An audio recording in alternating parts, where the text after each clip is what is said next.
సంక్రాంతి ఎందుకు జరుపుకుంటారో చిన్న కథ. ఒకప్పుడు సూర్యపురం అనే అందమైన పల్లె ఉండేది.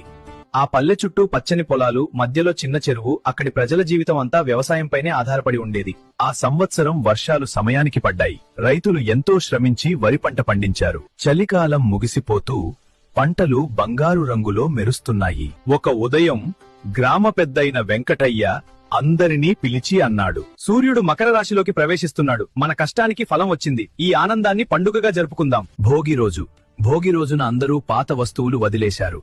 మంట చుట్టూ కుటుంబమంతా చేరి పాత బాధలు పోయి కొత్త ఆశలు రావాలి. సంక్రాంతి రోజున అమ్మలు కొత్త బియ్యంతో తీపి పొంగలి వండారు. ఇళ్ల ముందు రంగురంగుల ముగ్గులు వేశారు. పిల్లలు గాలిపటాలు ఎగరేశారు. నాన్నా, సూర్యుడు లేకపోతే పంట లేదు, పంట లేకపోతే మన జీవితం లేదు. అందుకే సూర్యుడికి నమస్కారం.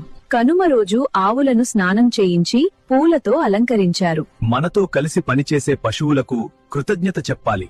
ఆ రోజు సూర్యపురం గ్రామమంతా నవ్వులు, పాటలు, ఐక్యతతో నిండిపోయింది. అప్పటి నుంచి సంక్రాంతి అంటే కష్టానికి ఫలితం, ప్రకృతికి కృతజ్ఞత, కుటుంబంతో కలిసి ఆనందం. అందుకే మనం ప్రతి సంవత్సరం సంక్రాంతిని ఇంత ఘనంగా జరుపుకుంటాం.